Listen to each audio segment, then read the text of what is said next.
Hello, hello, welcome. Thank you all for coming. We will be performing next week at the Crane Theater, opening Wednesday, the 23rd. I'm going to have the cast make their way up here on stage. I am the stage manager. My name is Bree Albright. I'll be reading the stage directions. And I'm going to have the cast sort of introduce themselves and their character just so you guys can get your bearings here.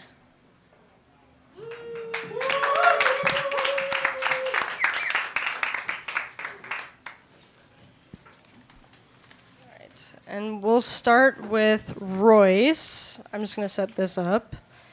Sure. Can you guys hear me? Yeah. Yay. All right. Hi, I'm Royce. I'm playing Charlie Schwag. Are we describing the characters, or are we just kind of saying the character names? Just give your description. Yeah. So Charlie made a lot. Charlie was early in on Bitcoin, made quite the name for himself. Then got in trouble with the government for for creating a code that was used for purposes that he had nothing to do with. And now he is getting ready to go to prison for 18 months over what happened. And he is really trying to make the most of the last 2 days that he's got left. Awesome. Thank you so much, Royce. And now we'll go to Nicole. Awesome. Hi, I'm Nicole. Can everyone hear me? Yes. Okay, good. I'm playing Sally, Charlie's girlfriend. So she's a complex woman, and so she's deeply embedded in spirituality before she meets Charlie. When she meets him, she's sort of in a place in her life where she's at a standstill or a moment, and she meets Charlie and he becomes her kind of reason why. I don't want to say too much, but yeah, and so, yeah, I'll leave it there. That's perfect. Now we'll go to Joe. Hi, my name is Joe. I am playing Dan, the older brother of Charlie.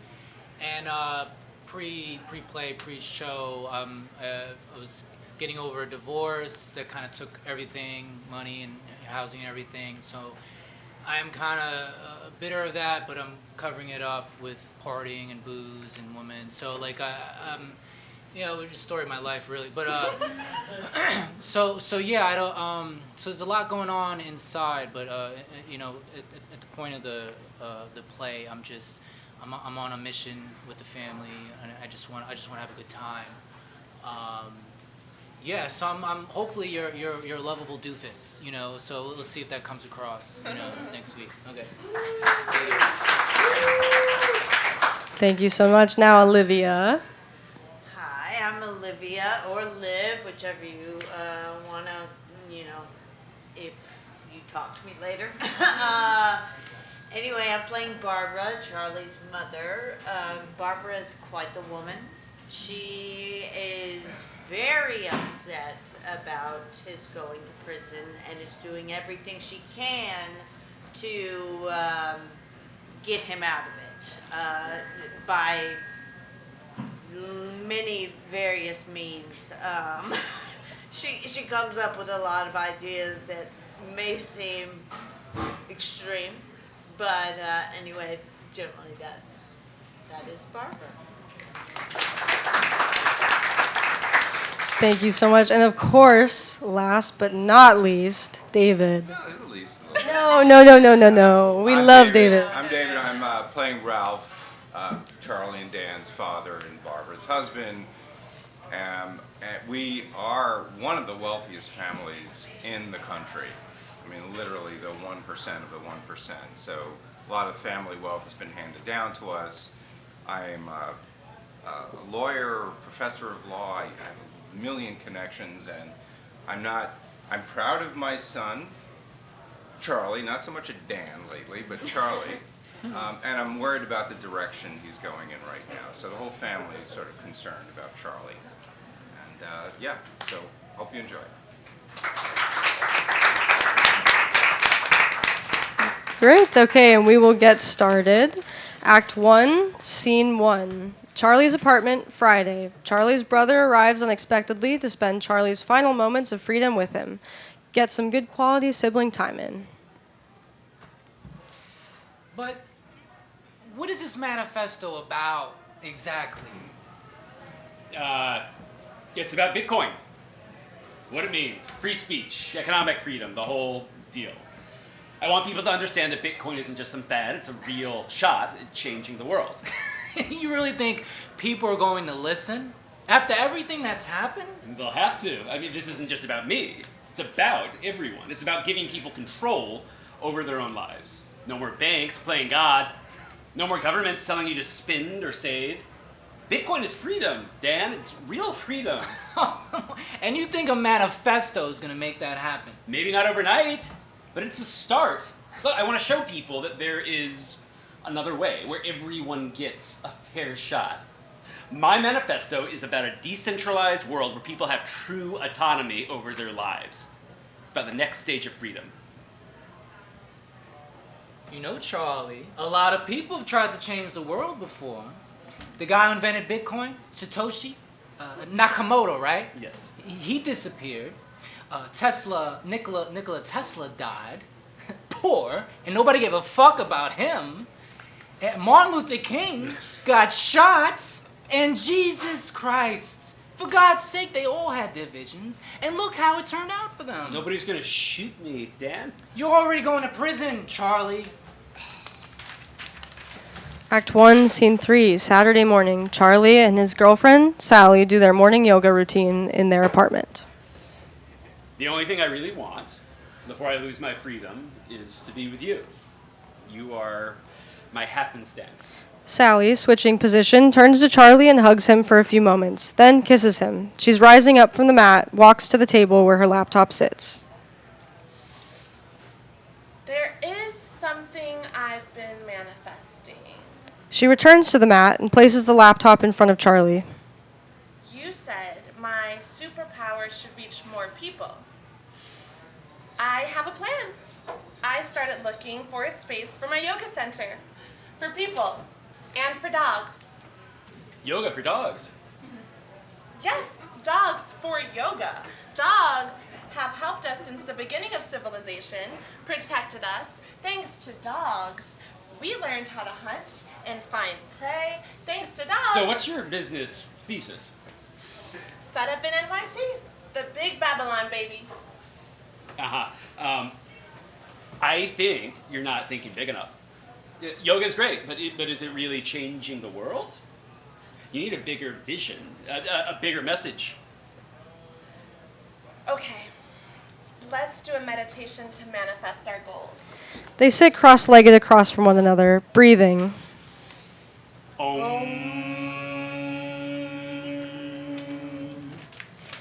Act 1, Scene 4, coffee shop, Saturday morning. After her yoga class, Sally grabs coffee for herself and Charlie.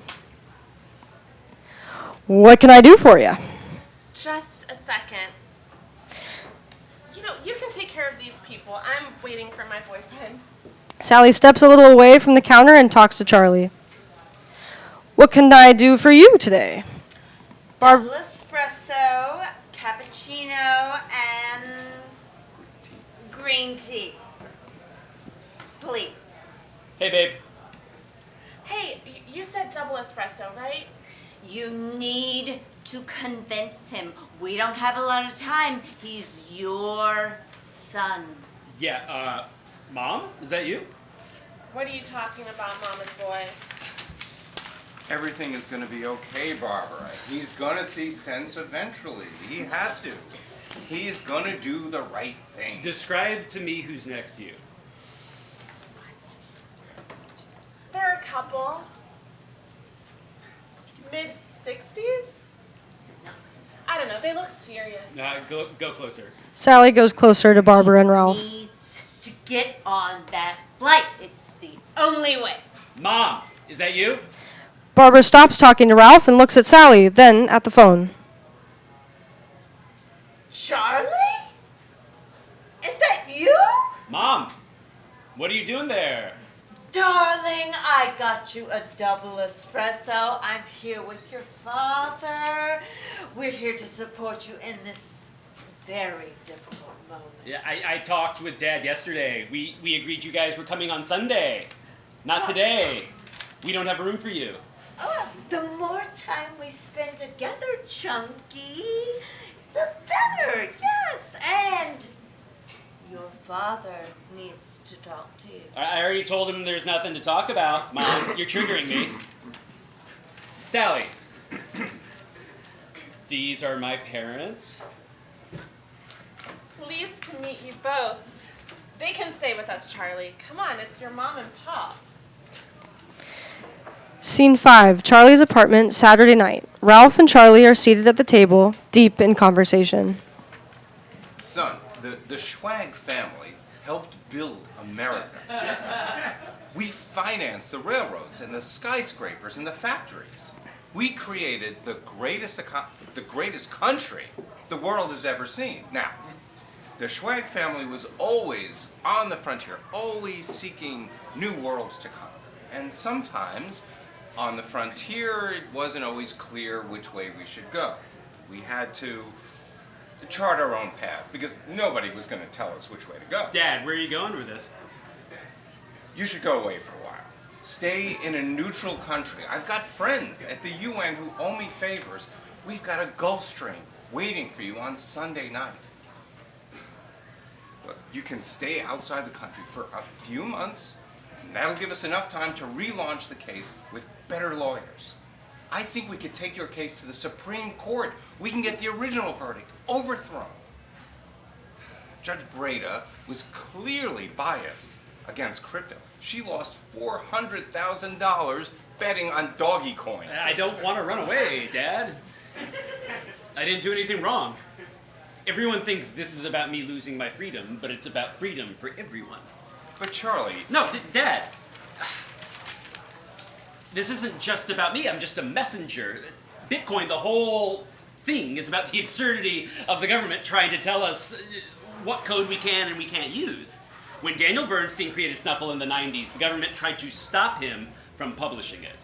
They said encryption was dangerous. But it was free speech, Dad. Look, I might be going to prison, but I'm writing my manifesto. And this is just the beginning. Well, I get it, son, but first, we need to keep you out of prison. All right? We can fight the bigger battle later. No, Dad, I'm going to prison, and then I'm writing my manifesto. Sally and Barbara enter. Hey, everyone. I had an incredible manifestation session tonight. I'm feeling so aligned with the universe right now. Charlie, I've been thinking maybe we should manifest your prison time into a spiritual retreat. Something transformative. You know, to turn it into something positive. A spiritual retreat? Prison? Really? Yes, we're building a yoga center together. Charlie. Yes, Mom, we are looking for a building for the center. Yes, Barbara, a yoga center for humans and dogs. Well, Scene 6, Saturday night, Charlie's bedroom. Charlie and Sally get ready for the night out. Bitcoin and spirituality? yeah. Think about it. The whole point of Bitcoin is freedom, right? Just like your spiritual practices are about freedom from materialism, from stress, from the system. This center, our center, is where people learn how to empower themselves. We teach them about financial sovereignty through Bitcoin, and at the same time they align their energy, their chakras, right? It's the ultimate balance. Mind, body, and financial independence. Okay, but how would that work exactly? All right, picture this. We have workshops where we teach people how to set up their own wallets, trade without banks, while doing breathing exercises. They learn how to break free from the controls of governments and big corporations while sitting in lotus propose. And then we hold seminars on decentralization mixed with mindfulness, meditation. They could even use Bitcoin to pay for the classes. Imagine a community of spiritually connected, financially free individuals. It would be the ultimate self-empowerment. But what about the dogs? Okay, yeah, sure. All right, the dogs can come too. But seriously, Sally, think about it. This could be bigger than yoga. It could be bigger than Bitcoin. It's about changing people's lives on a fundamental level. Act 2, Pseudonymous Nightclub, Scene 2, later Saturday night. Charlie takes the stage to greet the Pseudonymous Nightclub patrons. Now, I've been thinking about the best way to keep what we started here going. What's the best way to spread the message of what we created here? I've got something very special to announce tonight. Let me introduce you to the inspiring woman who has guided me on a journey and shown me the light. Barbara steps forward, thinking it's her. Sally! Today I'm announcing that I am donating $200 million to the Bitcoin Spirituality Center.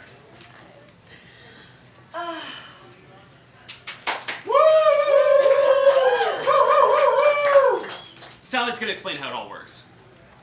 Thank you, Charlie. You are inspiring. This project is about combining Bitcoin and spirituality. Can you people imagine a place where you can practice yoga and Pilates, and when you're done, walk right next door and learn about Bitcoin? Because our philosophy is that a financially free person is a spiritually free person. Decentralization, your wallet. Decentralization, your soul. Decentralize the system. We've got the power. Applause! Sally's going to show us a ceremony from the new center. It's a Kundalini ritual, I believe. Sally, take it away. Everyone, come and sit over here. I think Charlie lost his mind, his nightclub, and $200 million. Ralph, we need to do something about this. I don't know if there's anything we could do right now, Barbara. We've got to get him out of here. Wait, I have an idea. I have these pills. I take them to sleep sometimes. We can slip a few into his drink. Wait till he passes out. Then, Ralph, you and Dan, you pick him up and you're having a great time. You're walking out the door to get some fresh air. I'll call a cab, get him to the airport immediately. Dan, bring him here. No, Barbara, bad idea.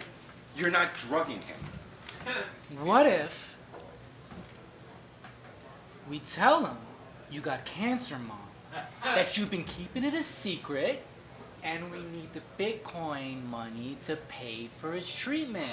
Dan, how many drinks have you had? That's a stupid idea. Your mom is clean of cancer and very healthy. Well, we have to think of something. I want to do a background check on that girl. Let's bring Charlie over here and have him explain his project. Dan, go get Charlie. Dan pulls Charlie away from an excited group. Spiritual Bitcoin, huh? You're always ahead of the curve. But seriously, you gave away your nightclub, and now you're giving away all your money to this girl? We don't even know her. Well, it's not for her, Dan. It's for the center and for the world. We're going to liberate a lot of people, man.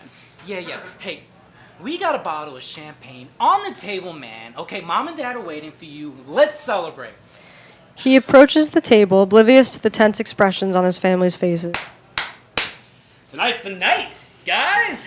The night. My last hurrah for the club, and also the start of something much bigger. This program is going to change lives. This is your night, sweetheart. I know you're excited, but are you sure about this? A spiritual center? Using all your Bitcoin? What if this isn't exactly the right move right now? Charlie, there's a jet waiting for you tomorrow night, okay? We still have time to fix this. You don't need to risk everything, son. Bro, are you serious? You're giving away your nightclub and $200 million? That's a lot for yoga and shitcoins, man. It sounds nuts. It's not just about yoga and Bitcoin, Dan. It's a movement. Me and Sally have been working on this for months and months and months and months and months. We are combining financial freedom with spiritual guidance. We're talking about self-liberation, real human empowerment. But darling, we built schools in Kenya. We know how to make an impact. We did our due diligence. 2 years of research. You came up with this last week. Months. And you're throwing everything into this without a clear ROI. Every dollar you spend could help feed a child in Africa. Now, what do you say about that? Mom, it's not just about the money anymore. All right, it's about something bigger. It's about spiritual freedom, financial sovereignty through Bitcoin, and inner freedom as well. That's the real ROI. We're talking spiritual returns now. Look, Charlie, I understand you've got big ideas, but this is risky. And right now, your court case should be your priority. You can't get distracted with this center, right? We need to stay focused. Have you even thought about doing a background check on Sally? We don't know enough about her. Sally's not the problem, Dad. Sally's been my guide throughout all of this. Look, you're missing the point. This center, it's not some shitty little school in Africa or sucking the Clinton Foundation's dick. It's a symbol of who I'm becoming, who I've become. You all still think of me as your little boy, but I'm a man. And this center is going to prove it. Prove what, Charlie? That you're a man? This is insane, and this is the betrayal of everything that we've worked for. You're risking everything on some fantasy. We have a process, Charlie. You can't just throw everything away for this woman. Barbara. Charlie, look, son, it's timing. This isn't the right time for all this, okay? The case, the publicity, you can't afford to slip up right now, all right? You might be a man, but at the moment, you're acting like a boy. This is my Bitcoin, my future. I am the process. You don't need to control every little thing that I do, okay? This project is the first thing that I've ever done that's truly mine. You're always talking about impact. Well, here's my impact. The end.